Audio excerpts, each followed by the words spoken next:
You ever reach that point where you're done being the nice guy? That's where I was, standing in front of my yard at 6 a.m., coffee in hand, staring at the twisted, broken remains of my mailbox again. Not the first time. Not the second. The seventh. Someone, or should I say she, had smashed my mailbox every single week for almost 2 months. And the crazy part? I knew exactly who it was. She lived just 3 houses down. Her name was Debbie Wilson. Mid-40s, local drama queen, loud voice, short temper, and a shiny red SUV that matched her personality. Dangerous and hard to ignore. Every week she'd speed past my driveway, pretending she didn't see me, pretending she didn't see the dented mailbox she had just destroyed. And every week I'd fix it. Because that's what good neighbors do, right? They forgive. Well, not anymore. That morning, as I picked up the crushed metal and broken letters from the ground, something inside me snapped. You want to play games, Debbie? Fine, I muttered. Let's play. From that moment, it wasn't about the mailbox anymore. It was about revenge. I live in a quiet suburban neighborhood just outside of Madison, Wisconsin. You'd think it's peaceful. Tree-lined streets, friendly smiles, summer barbecues. But behind those white fences, people hold grudges longer than marriages last. Debbie and I used to be on good terms. Our kids went to the same school. She'd wave from her porch. I'd mow her front strip when her husband was deployed overseas. But then last spring, things started changing. It all began with a fence. Yeah, a stupid wooden fence. I replaced mine, and apparently, it blocked her view of the mailbox cluster down the street. She complained to the HOA, spread gossip, and when that didn't work, she took matters into her own hands, or rather into her SUV's front bumper. First time it happened, I thought it was an accident. Second time, I started to doubt it. By the 5th time, I knew. A week before the last hit, I caught her at the grocery store. Me.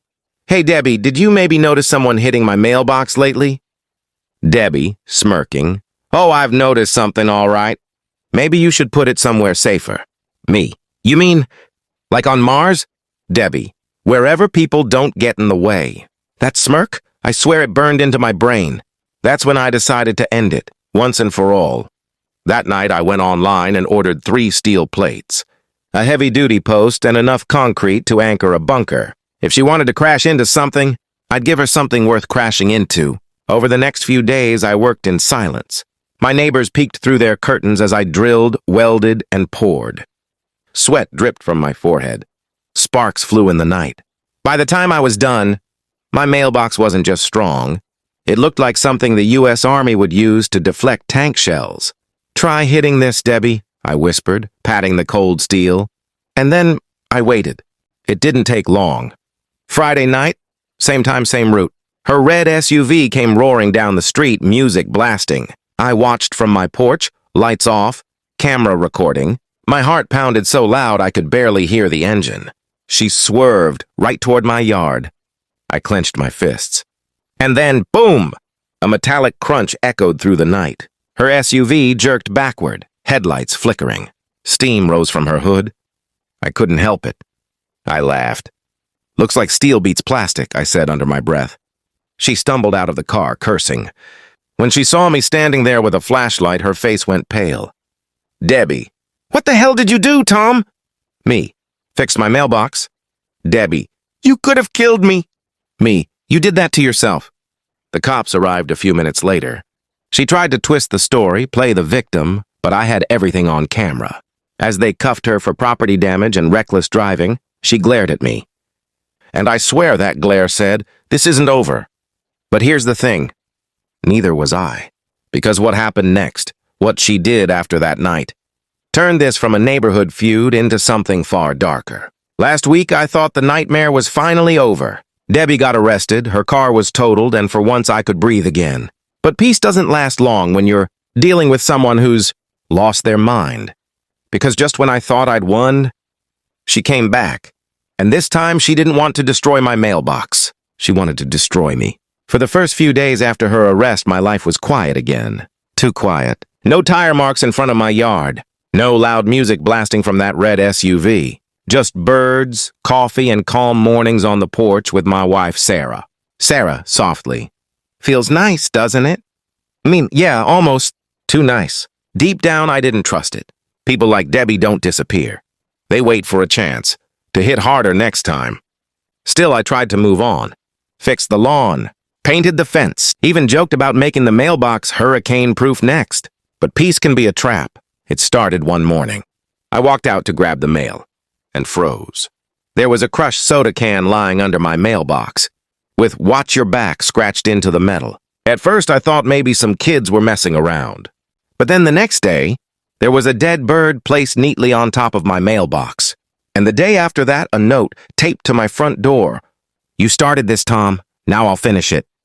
My blood went cold. I ran straight to check my security footage, but the cameras had stopped recording at exactly 2:17 a.m. Same time every night. Sarah, panicking. "Tom, she's back. You have to call the police." Me, "I will. But I want to catch her this time, red-handed." I went out and bought a new set of cameras, ones she couldn't find. Hidden in the mailbox post, the porch light, even inside a fake birdhouse near the fence, I wasn't just protecting my home anymore. I was hunting a ghost. 2 nights later, I finally saw her. The footage showed a figure in a hoodie standing at the edge of my driveway. She didn't move, didn't speak, just watched for almost 5 minutes. Then she walked away. And as she left, the camera caught something shining in her hand, a gasoline can. I didn't sleep that night. Every sound outside made my heart jump. At 2:20 a.m., it happened. A sudden crash, followed by the smell of burning. I ran outside barefoot and saw flames rising near my fence. Someone had lit my trash bins on fire right next to the mailbox. I grabbed the hose, shouting for Sarah. The fire spread fast, but the steel mailbox didn't even dent. By the time the firefighters arrived, most of the yard was scorched black. One of them looked at me and said, "You got enemies, sir?" "Yeah, just one." I showed the police everything, the notes, the camera footage, the time logs. They said they'd look into it, but I could tell they thought it was just petty neighbor drama. But this wasn't drama anymore. It was war. Sarah begged me to take her and the kids to her sister's house for a few days. I didn't argue. I just kissed her goodbye and told her I'd handle it. Truth was, I wasn't sure I could. That night, I set up one final trap. I left my porch light off, my cameras rolling, and my steel mailbox shining under the moonlight. Then I waited. 1 a.m., nothing. 2 a.m., nothing. 2:18 a.m., movement. Through the monitor, I saw her. Debbie. Same red hoodie.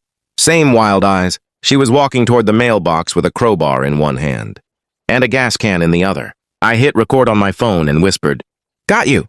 I quietly stepped outside, flashlight ready, recording everything. She didn't see me until I shouted, "Me, Debbie, drop it." Debbie screaming, "You ruined my life, Tom! Everyone laughs at me because of you." Me, "You did that to yourself."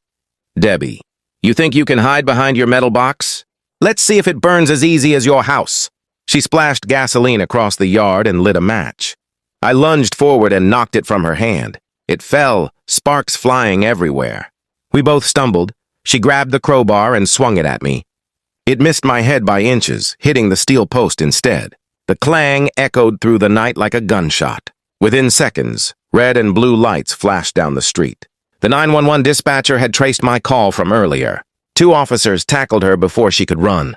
She screamed the whole time, "He started it. He's the crazy one. It's his fault." The cops found matches, lighter fluid, and a printed photo of my house in her car. Yeah, she'd been planning this for days. One officer shook his head and said, "Sir, you're lucky. Another minute and this could have gone real bad." I just nodded, staring at the ground. Because I didn't feel lucky. I felt haunted. They took her away again. This time, no bail. She was facing arson charges and mental evaluation. My wife came home 2 days later, shaking when she saw the damage. Sarah, "It's over now, right?" Me, "Yeah, it's over." But that night, as I sat on the porch staring at that same steel mailbox, still standing tall in the ashes, I saw something glinting at its base. A keychain, shaped like a red heart, with the letters DW carved into it, and taped to the back, a single note. "You can't burn steel, but you can burn peace." I don't know if she left it before her arrest, or if someone else put it there after. All I know is I haven't slept since. Because sometimes the scariest thing isn't the person who attacks you. It's realizing how much of them lives inside you after they're gone. They say when you stare into the darkness long enough, the darkness starts staring back. For months, Debbie tried to break me. First with her car, then with fire, then with fear. And every time I fought back, I told myself I was the victim. But now, I wasn't so sure anymore. Because after she was arrested the second time, after the cops swore it was finally over, things only got darker. Not outside, inside me. A week had passed since Debbie's arrest. The house smelled like smoke and burned wood, but at least it was quiet again. Sarah tried to convince me to replace the mailbox. Start fresh, she said. But I couldn't. That steel box had become more than just metal. It was my proof that I fought back, my victory, and my curse. Sarah, Tom, it's just a mailbox. Me, no, it's not just anything anymore. Sarah, she's gone, Tom, let it go. Me, I can't, not until I understand why. 3 days later, I started getting calls. Unknown number. Every time I answered, silence. Then one night, a voicemail popped up. When I played it, my blood ran cold. A woman's voice whispered, "You can't hide behind steel forever." I slammed the phone down, my heart pounding. Sarah, who was it? Me, no one. But I knew that voice. Even distorted, broken, almost ghostly. It was her. The police told me it was impossible. Debbie had been transferred to a state psychiatric facility pending trial. She couldn't call me or get near me. So how did she know my number? That night, around 2:30 a.m., I woke to a noise outside. Not the screech of tires, not fire. Something lighter. Footsteps. I grabbed the flashlight and my phone, peeking through the window. And there, right at the end of my driveway, was a shadow. Tall and still, just staring at the house. When I turned the light on, it was gone. But the next morning, something new sat on top of my mailbox. A single red rose, perfectly fresh, and a note tied to it. Miss me? I called the local police again. They ran another check. Debbie was still locked up. So who left that note? They searched her property, her house, but it had been sealed for weeks. Then one officer said something that froze me. Her sister came by last night to collect some of her things. Her sister? I didn't even know she had one. The officer shrugged. Yeah, looks a lot like her too. Real quiet. Didn't say much. That night I couldn't shake the thought. Was her sister behind the new threats? Or was Debbie somehow still pulling the strings? A few days later, a moving truck pulled into the house across the street. A woman stepped out. Brown hair, sunglasses, heavy coat despite the warm weather. She waved politely. I froze. Even from across the street, that smile looked familiar. Sarah, new neighbor? Me. Yeah, maybe.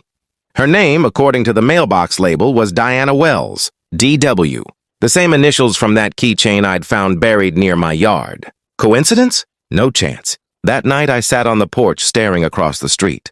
Her curtains were drawn, but I could see movement, a shadow pacing slowly back and forth. At one point I swear I saw her lift something shiny in her hand, like a crowbar. Sarah begged me to come inside, but I couldn't move. Something in me needed to see it through, to know if it was really her. I stayed up all night. At 2:17 a.m., the motion sensor went off. I opened the live camera feed, and there she was, standing at my mailbox again. Same hoodie, same stance. Only this time, she looked right at the camera and smiled. I didn't call the police. Not this time. This time, I grabbed my flashlight and in my courage and walked out there myself. The air was freezing, but my hands were shaking with adrenaline. I could hear the crunch of gravel under my feet. She didn't move. She just kept smiling. Me, Debbie, or should I say Deanna? Her, soft laugh. Does it matter? Me, what do you want from me? Her. You built a wall, Tom, around your house, around your life. You think steel makes you safe? Me, stay away from my property. Her, you should have stayed kind. Then, faster than I could react, she raised something in her hand, a hammer, and swung it down on the mailbox. The sound was deafening, metal against metal, sparks flying in the dark. I tackled her instinctively. The two of us hit the ground, rolling through dirt and ash. She screamed, clawing at me, trying to grab the hammer again. Her, you destroyed me. Me, you did that yourself. Her, you made me hate who I was. Me, then hate yourself, but leave me out of it. We fought until my strength gave out. When I finally stood, she was still, barely moving, breathing heavy, muttering my name under her breath. Her whispering, "You'll never be free of me, Tom." Then she went quiet. The cops arrived minutes later. I showed them everything, the footage, the attack, the notes. But when they searched her ID, it wasn't Debbie. It was Diana Wells, Debbie's older sister, who had escaped a rehab facility 2 weeks prior. She'd been living in her car near the neighborhood, watching me, waiting for revenge. Apparently, Debbie had taken her own life in custody a few days before, and Diana blamed me. I stood there, numb, staring at the flashing lights, the ambulance doors closing. I had spent months fighting a ghost, and now the ghost had finally taken flesh again and nearly taken mine. Weeks passed. The neighborhood slowly went back to normal. Kids played again. Lawns got mowed. Mailboxes stood straight. But not mine. I tore it down. Couldn't stand looking at it anymore. Sarah and I moved soon after. Small town, quieter place. I told myself we'd start over. But even here, I can't help but glance at the mailbox every morning, waiting for something to happen. Sometimes the wind blows just right, and the lid clangs shut, that same hollow metal echo. It sends chills down my spine, because no matter how far you move, you can't outrun the things you built out of anger. It's been almost a year now. People online still talk about the mailbox guy.